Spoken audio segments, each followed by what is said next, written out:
nattii yaadatamaa miiccotoo bunni gagee kulkuluu taate turtu naaf kedirfamuun kee keessa kootiin baadu gooftaa seenaan fannooyi ankaraa keen argaatte Yesuus injifannooyi karaa keen abbari'e nattiin dukkanaa'uyi naan faarfadhaa maqaa kee yoomuu lafan kaa'uyi naan faarfadhaa maqaa kee yoomuu lafan kaa'uyi naan faarfadhaa maqaa kee yoomuu lafan kaa'uyi naan faarfadhaa maqaa kee yoomuu lafan kaa'uyi naan faarfadhaa maqaa kee yoomuu lafan kaa'uyi. Ana farsa maqaa kee yoomuu lafan kaa'u. Ana farsa maqaa kee yoomuu lafan kaa'u. Ana farsa maqaa kee yoomuu lafan kaa'u. Ana farsa maqaa kee yoomuu lafan kaa'u.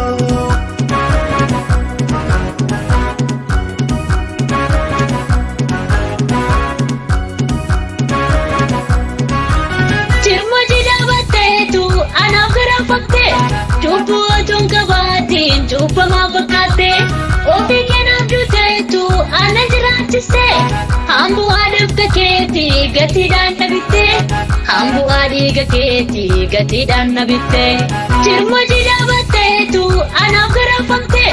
cubbuu otuun qabaatiin cubbamaa fakkaate ofii keenaaf duuteetu ana jiraachiste hambu'aa dhiiga keetii gatiidhaan na bitte hambu'aa dhiiga keetii gatiidhaan na bitte nattii yaadatamaa miiccotoo bunni gagee kulkuluu taate turtu naaf kedirfamuun kee keessa kootiin baadu gooftaa seenaan fannooyi ankaraa keen argaatte Yesuus injifannooyi karaa keen abbari'e nattiin dukkanaa'uyi naan faarfadhaa maqaa kee yoomuu lafan kaa'uyi naan faarfadhaa maqaa kee yoomuu lafan kaa'uyi naan faarfadhaa maqaa kee yoomuu lafan kaa'uyi naan faarfadhaa maqaa kee yoomuu lafan kaa'uyi naan faarfadhaa maqaa kee yoomuu lafan kaa'uyi.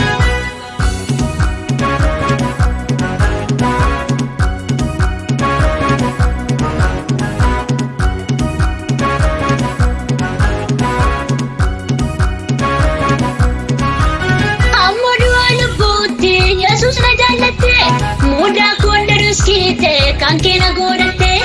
fakkaataan kee jiru ati naaf waddadha hundumaarra na taante ati naaf gaariidha kabajamii gooftaa ulmaan kee guddaadha amma du'a lubbuutti Yesuus na jaallatte mudaa koonda ruskite kan keena godhatte fakkaataan kee jiru ati naaf waddadha hundumaarra na taante ati naaf gaariidha kabajamii gooftaa ulmaan kee guddaadha nattii yaadatamaa miiccotoo bunni gagee kulkuluu taate turtu naaf kedirfamuun kee keessa kootiin baadu gooftaa seenaan fannooyi ankaraa keen argaatte Yesuus injifannooyi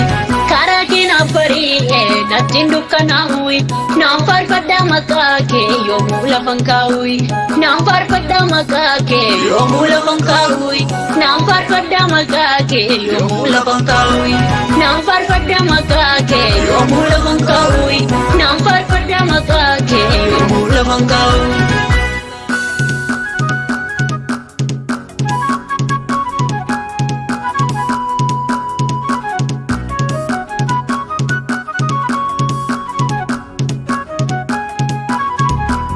Yoomiyyuu hin dagaadhu isatti naaf oolte